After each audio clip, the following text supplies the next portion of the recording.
Inclinons-nous dans la prière.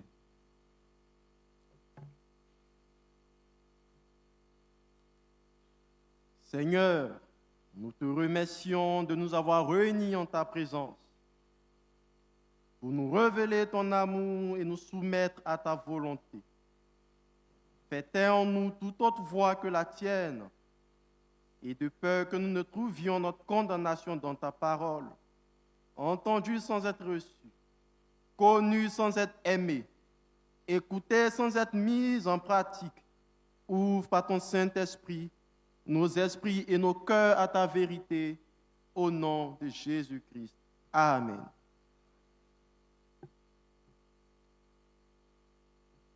Ce matin, l'Église méthodiste, à travers le lectionnaire, nous propose 3 lectures, et je ferai la première lecture, que nous trouvons dans la prophétie d'Ésaïe, en son chapitre 53, le verset 1.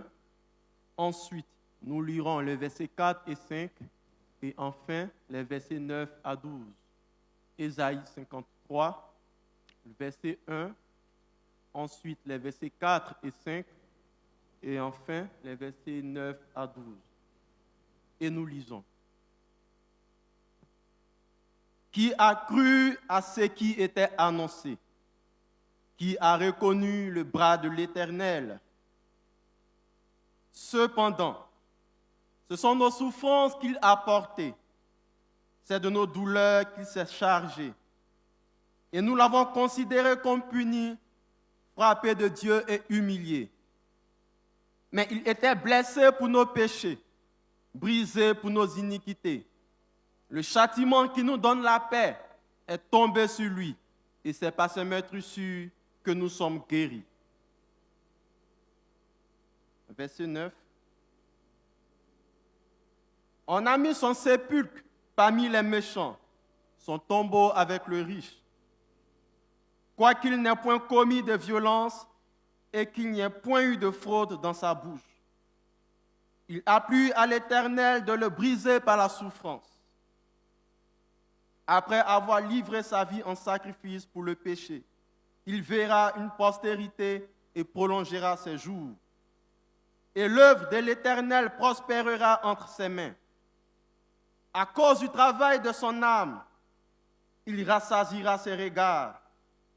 Par sa connaissance, mon serviteur juste justifiera beaucoup d'hommes, et il se chargera de leurs iniquités.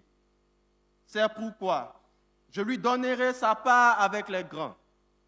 Il partagera le butin avec les puissants, parce qu'il s'est livré lui-même à la mort et qu'il a été mis au nombre des malfaiteurs.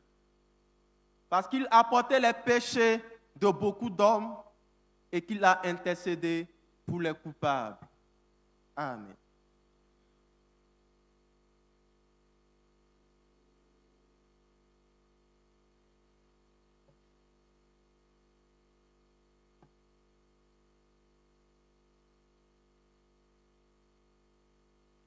Bien-aimés, nous trouvons notre deuxième lecture dans l'épître de Paul aux Romains.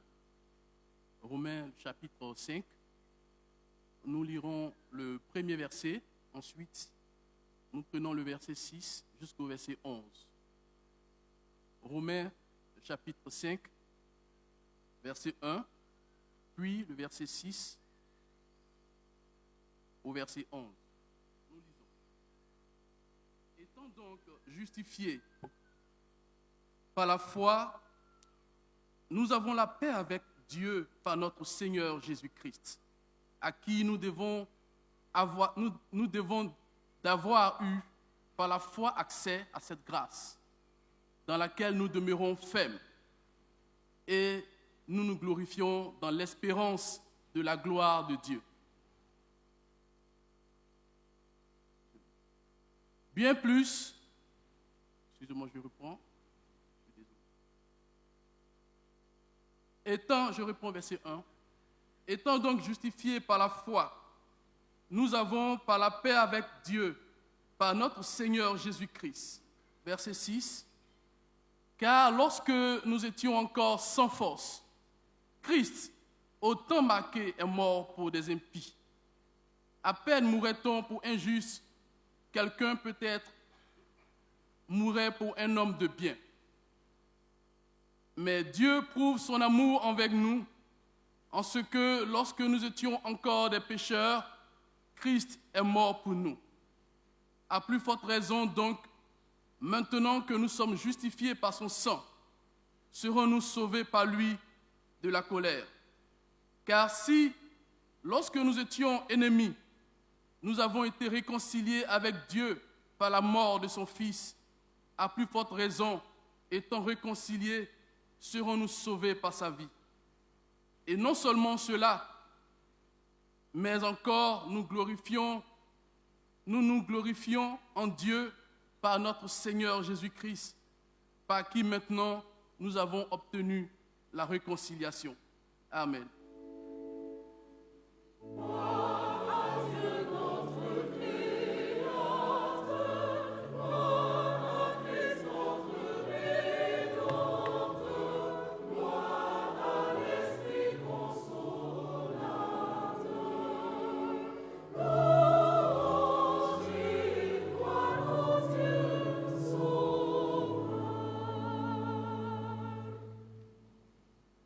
Lecture de l'évangile de Jésus-Christ selon Marc, chapitre 15, versets 33 à 39, puis le verset 42 à 47. Marc, chapitre 15, 33 à 39, puis 42 à 47 et non 52. La 6e heure étant venue, il y eut des ténèbres sur toute la terre jusqu'à la 9e heure. Et à la 9e heure, Jésus s'écria d'une voix forte, « Éloi, Éloi, lama sabachthani » ce qui signifie, « Mon Dieu, pourquoi m'as-tu abandonné » Quelques-uns de ceux qui étaient là, l'ayant entendu, dirent, « Voici, il appelle Élie. » Et l'un d'eux courut remplir une éponge de vinaigre, et l'ayant fixé à un roseau, il lui donna à boire en disant, « Laissez, voyons si Élie viendra le descendre. » Mais Jésus, ayant poussé un grand cri, expira. Le voile du temple se déchira en deux, depuis le haut jusqu'en bas. Le centenier qui était en face de Jésus, voyant qu'il avait expiré de la sorte, dit, « Assurément, cet homme était fils de Dieu. » Il y avait aussi des femmes, verset 42, le soir étant venu, comme c'était la préparation, c'est-à-dire la veille du sabbat, arriva Joseph d'Arimathée, conseiller de distinction, qui lui-même attendait aussi le royaume de Dieu. Il osa se rendre vers Pilate pour demander le corps de Jésus. Pilate s'étonna qu'il soit mort si tôt. Il fit venir le centenier et lui demanda s'il était mort depuis longtemps. S'en étant assuré par le centenier, il donna le corps à Joseph. Et Joseph, ayant acheté un linceul, descendit Jésus de la croix, l'enveloppa du linceul et le déposa dans le sépulcre taillé dans le roc. Puis il roula une pierre à l'entrée du sépulcre. Marie de Magdala et Marie, mère de Jose, regardaient où on mettait le corps de Jésus. Seigneur, à qui irions-nous? Tu as les paroles de la vie éternelle. Amen. Levons-nous.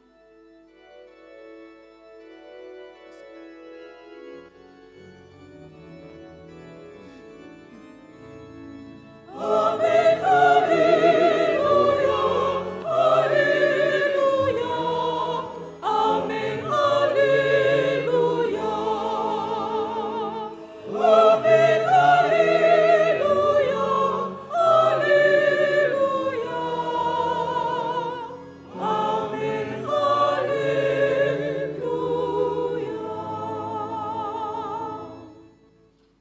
Chantons le cantique tiré du recueil Gloire à Dieu numéro 852 pour nous préparer à recevoir le message de la part du Seigneur.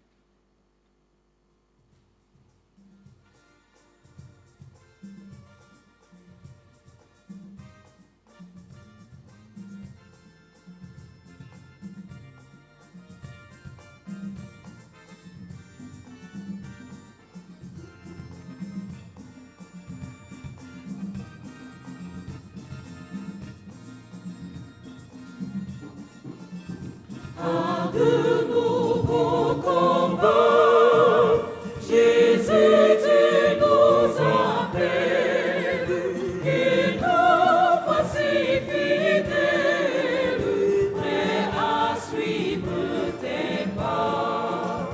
Conduis-nous au combat, nous sommes tes soldats. Arme nos bras.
Nous t'en prions, souffrons, nous aurons la victoire, la couronne de gloire, un jour sera nos fronts. Nous t'en prions, souffrons, bientôt nous régnerons.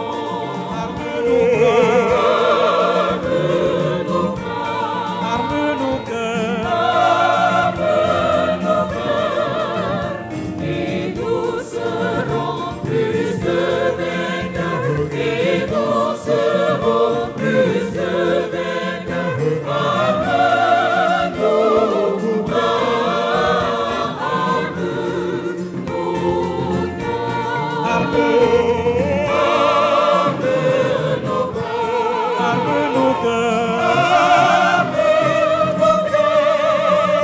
Et nous serons plus que vainqueurs, et nous serons plus que vainqueurs.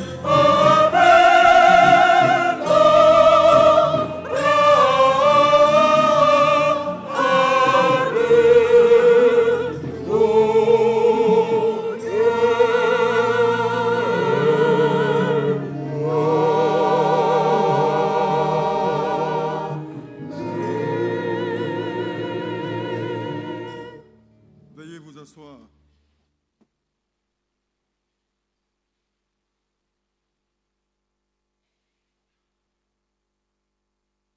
Une histoire de visa, une mort pas comme les autres. La mort de Jésus et ses enjeux actualisants. C'est autour de ces astres que nous alimenterons la réflexion relativement au sujet que la conférence a bien voulu mettre à notre disposition et qui est libellé comme suit: Confession du centenier témoin. Confession du centenier témoin. Et à cet effet, nous avons eu à être gratifiés de la lecture de 3 textes bibliques qui nous ont permis certainement de nous faire une idée de ce qui va être dit en ce matin. Et je voudrais à ce moment précis vous inviter à la prière. Seigneur, nous raffolons énormément de ta pédagogie. C'est pour cela qu'en ce matin encore, nous avons répondu à ta sainte convocation.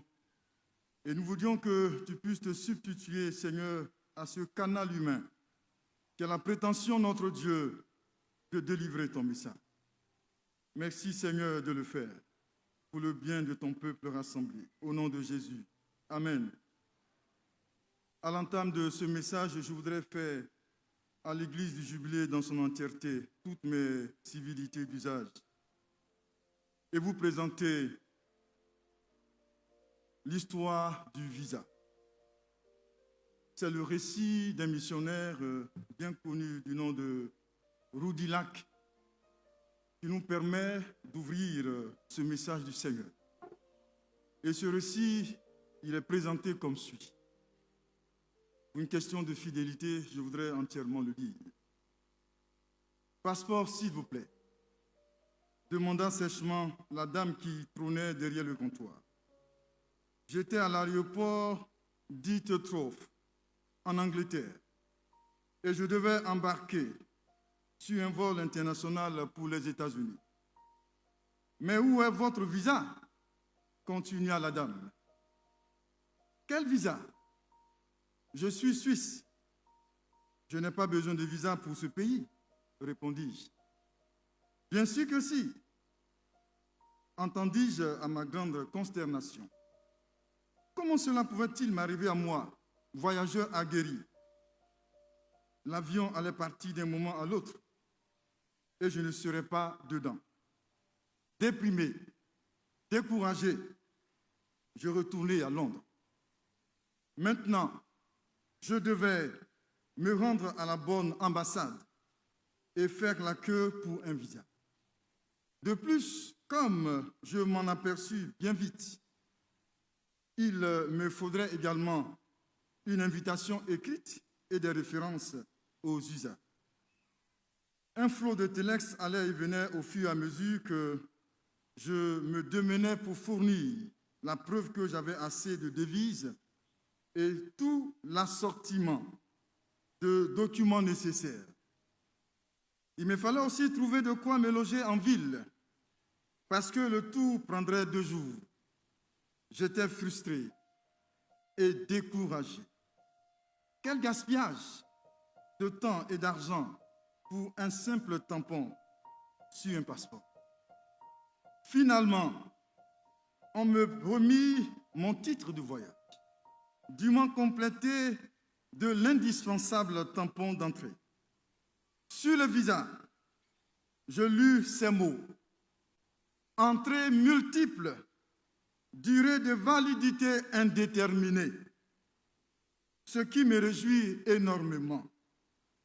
Mais je n'imaginais alors absolument pas les bénédictions que cette formule me procurerait au cours des 15 années à venir.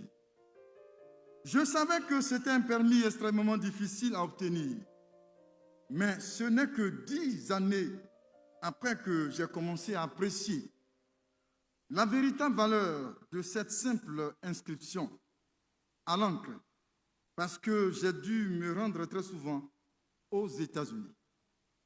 Chaque fois que je programmais un voyage dans ce pays, je me souvenais de l'incident déjà lointain. J'avais cru avoir anéanti toutes mes chances d'y aller un jour.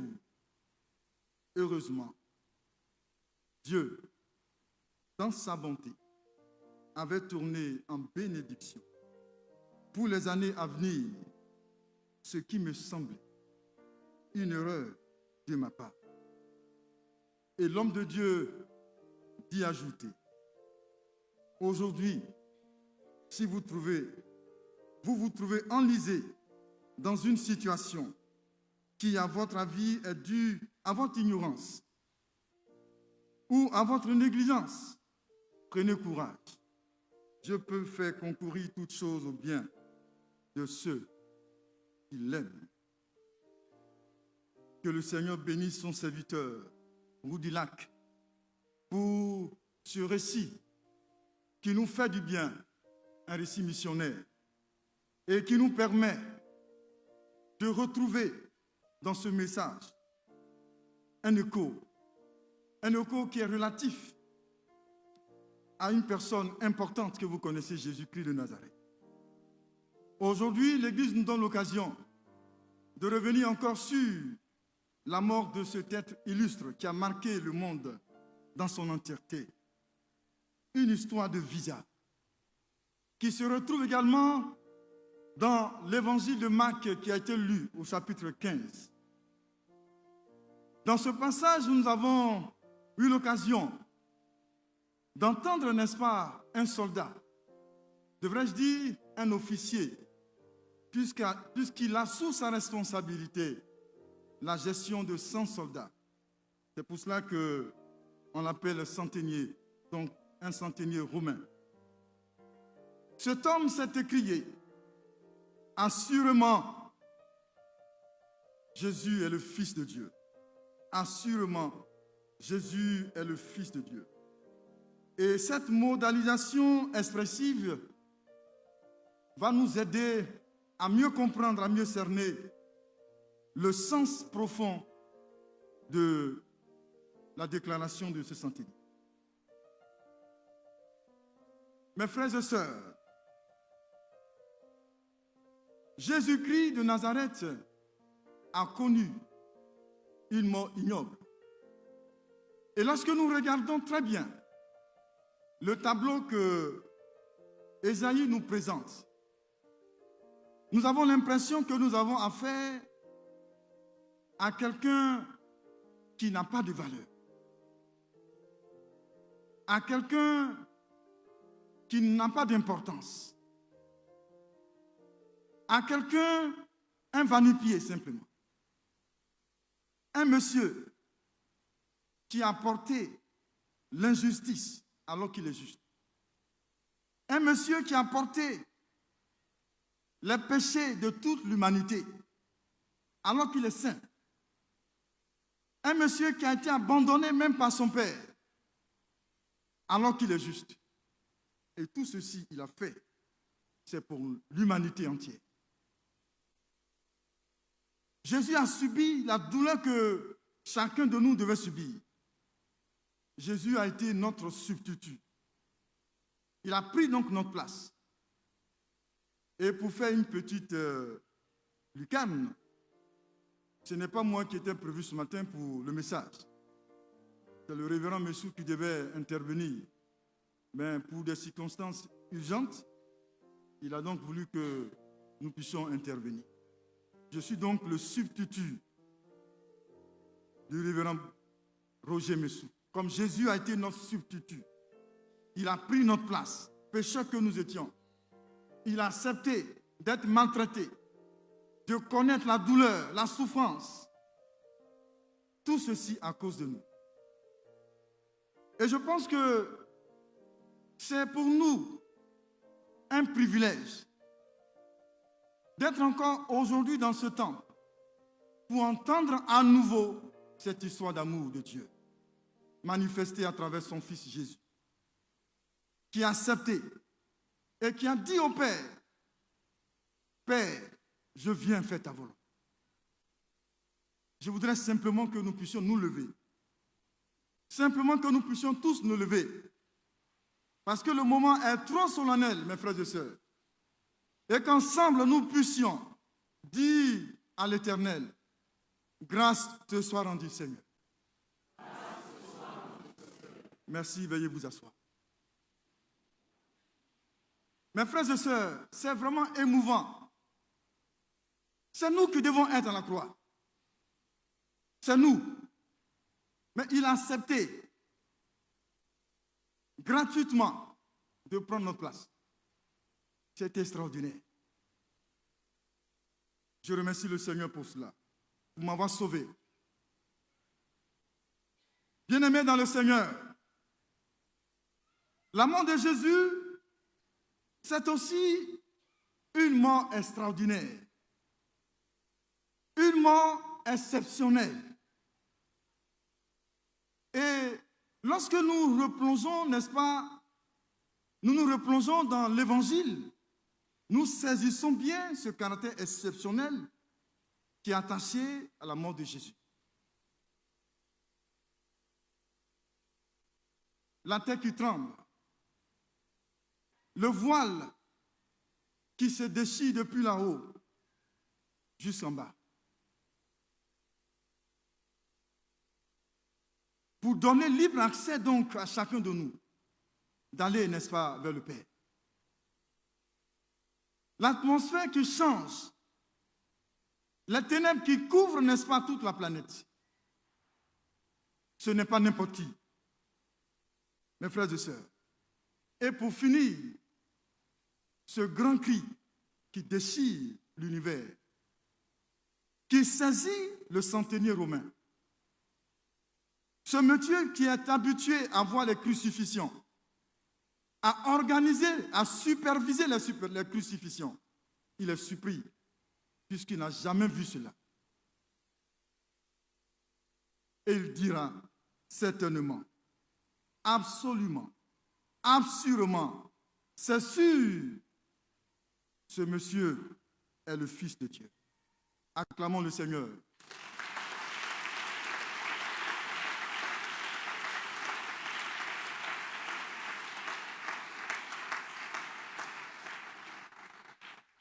L'objectif est atteint. Assurément, ce monsieur est le Fils de Dieu. Cette confession, cette déclaration, cette affirmation du centenier rend gloire à Dieu. Assurément, parce que nous savons que l'histoire a enregistré des personnes de renom qui ont refusé la divinité de Jésus, qui ont refusé de mettre leur confiance en Jésus, de croire en Jésus. Nous ne pouvons que rendre gloire à Dieu en entendant cette déclaration. Assurément, cet homme est le Fils de Dieu. Et les événements qui ont été décrits, qui ont été présentés, confirment cela. Jésus est effectivement le Fils de Dieu. Et si Jésus est le Fils de Dieu, cette mort de Jésus, bien-aimé, est bénéfique pour chacun d'entre nous. C'est ça qui est plus important aujourd'hui. Comme le dit le pasteur Feu Nyando, tout à l'heure le culte commencera. Le culte, ce n'est pas ce que nous sommes en train de faire. Le culte n'est pas notre assemblée. Le culte va commencer après le culte, lorsqu'on sortira. Parce que le culte que Dieu agrée, c'est ce que nous matérialisons en dehors du temple. Et c'est pour cela que cette partie nous paraît importante. Jésus est mort, c'est vrai. Qu'est-ce que nous pouvons comprendre? Quel enseignement retenir? C'est pour nous, mes frères et sœurs. Jésus est mort, c'est le signe de l'amour de Dieu pour nous. Dieu nous aime. Dieu, mes frères et sœurs, nous aime. Quel que soit ce que nous sommes, Dieu nous aime. Quel que soit notre statut, quel que soit ce que nous faisons et continuons de faire, Dieu nous aime. Il faut que chacun de nous comprenne cela. Dieu nous aime. Et nous avons la responsabilité, au nom de nos pères, en ce matin à la chaire, de vous dire cela et d'insister. Parce que c'est l'objectif que l'Église voudrait atteindre. Dieu nous aime, quel que soit ce que nous sommes, quel que soit ce que nous faisons. Dieu nous aime, mes frères et sœurs. Car Dieu a tant aimé le monde, il a donné Jésus. C'est nous qui devons porter la responsabilité de nos actes. Mais il a dit, Père, je viens. Et il a fait. Dieu nous aime, mes frères et sœurs. Peut-être que tu es là, tu te dis, pour moi, ce n'est pas la peine. Je veux te rassurer que Dieu t'aime. Quel que soit ce que tu fais, Dieu t'aime. Et son amour vient encore à toi aujourd'hui, en ce matin. Dieu te présente encore son amour. Dieu t'aime. Mon frère, Dieu t'aime. Dieu nous aime. Quel que soit ce que nous sommes, Dieu nous aime.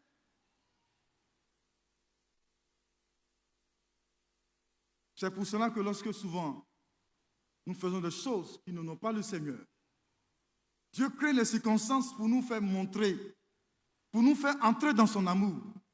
Dieu nous aime.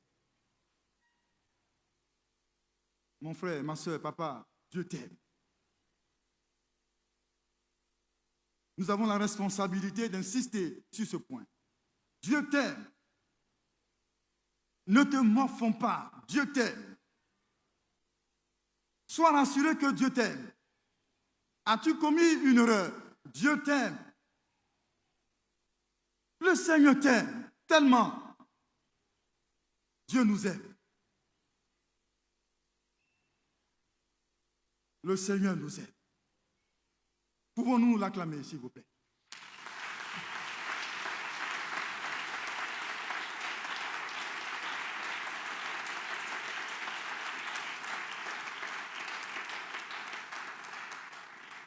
Vous n'allez jamais voir une mère ou un père, même si souvent on entend dire que les pères abandonnent leurs enfants.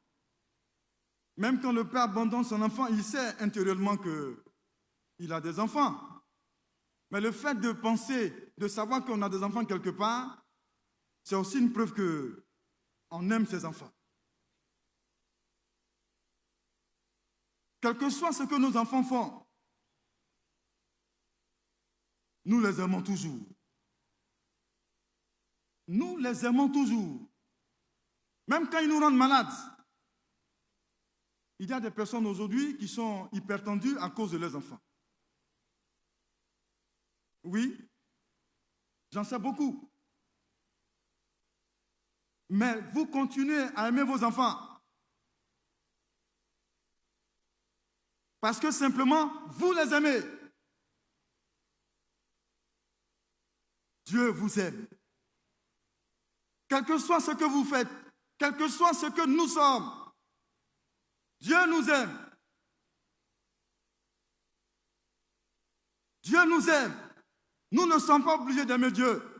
On peut le dire. Et certains le disent même. Mais Dieu c'est qui? Oh mais écoutez, mais Dieu mais c'est quoi? Malgré toutes ces paroles mauvaises, mais le Seigneur nous dit, je vous aime. C'est pour cela qu'il crée les conditions pour notre salut. Et c'est pour cela qu'il a donné Jésus. C'est tellement important. Nous avons la responsabilité, je le dis encore, d'insister sur ce point. L'amour de Dieu, pour nous, est ineffable. Dieu nous aime. Dieu nous aime, mes frères et sœurs. Retenons cela, que Dieu nous aime. Si nous voulons nous isoler de Dieu, Dieu nous dira toujours, je vous aime. Le Seigneur nous aime. Et entendre cela, c'est formidable pour nous et c'est bien pour nous. Et parce que le Seigneur nous aime, le Seigneur crée les conditions pour que nous soyons à lui. Et c'est pour cela que l'apôtre Paul dit dans le texte de Romains que par la mort de Jésus, le Seigneur nous a rendus justes. Et parce que Dieu nous a rendus justes, nous avons la paix avec Dieu. Nous sommes donc réconciliés avec Dieu. Voyez-vous l'amour de Dieu. Nous sommes réconciliés avec Dieu par Christ. Mes frères et sœurs, c'est l'expression de l'amour de Dieu. L'amour incommensurable de notre Père céleste. Dieu nous aime. Au moment où notre monde court après la réconciliation, le secret de la réconciliation, c'est le Seigneur. Et la Bible dit, à nous les chrétiens, il a donné le ministère de la réconciliation. Dieu nous réconcilie avec lui par Christ. C'est extraordinaire. Et c'est pour cela que l'affirmation du centenier est tellement importante. Le centenier qui, malgré son statut de soldat, a reconnu que c'est Jésus qui est le Fils de Dieu. Et la tradition chrétienne nous dit que ce monsieur s'est converti quelques années plus tard. Ce monsieur s'est converti quelques années plus tard. Pour dire que, bien-aimés dans le Seigneur, nous avons, nous aussi, à confesser Christ. Nous avons, nous aussi, à mettre notre confiance en Christ. Nous avons, nous aussi, à donner notre vie au Seigneur. Si nous l'avons fait, et nous l'avons fait pour beaucoup, c'est une bonne chose. Nous avons donc la responsabilité d'entretenir cette relation que nous avons avec le Seigneur, qui revient bientôt nous chercher. Mes frères et sœurs, avec la mort de Dieu, puisque Jésus est Dieu, nous avons le salut.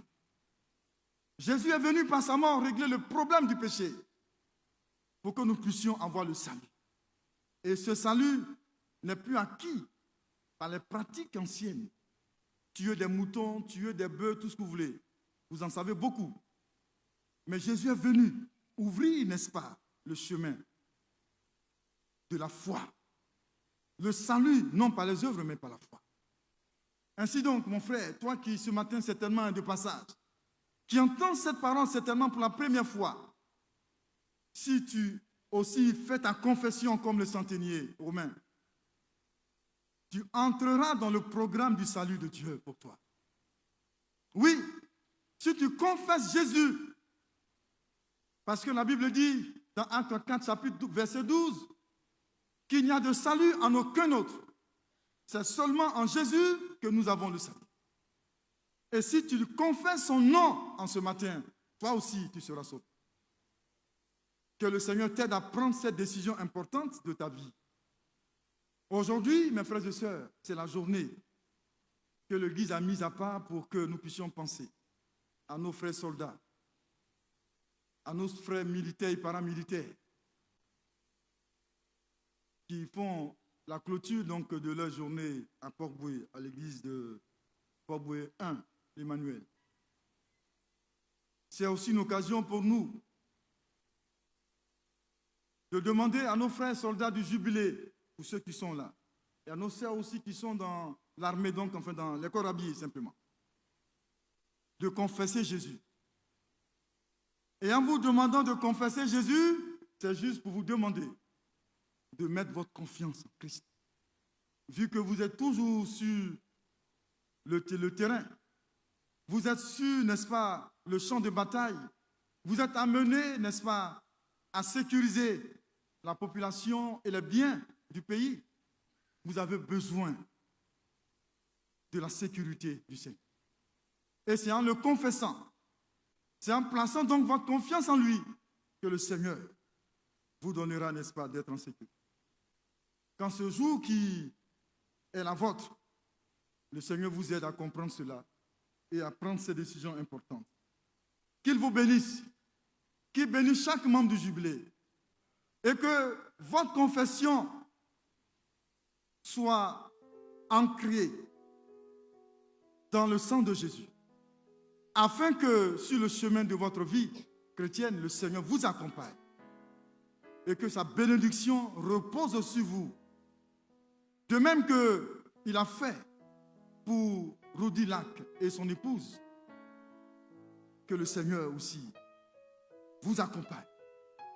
Et que dans vos différentes confessions, à l'église, dans vos chambres, dans vos salons, sur vos lieux de service, que ces confessions montent vers le Père, afin que vos besoins soient comblés au nom de Jésus-Christ. Amen.